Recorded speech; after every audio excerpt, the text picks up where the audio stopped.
de Dios va a aparecer. Ela presta salvação a inteira humanidade. E assim nós renunciar à vida e a igualdade. E tudo nos apaixona da e a viva aqui no mundo de uma maneira sóbria, justo e santa.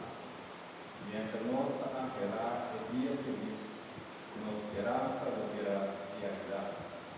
E glória de nosso grande Deus e Salvador, Jesucristo, lo manifestado.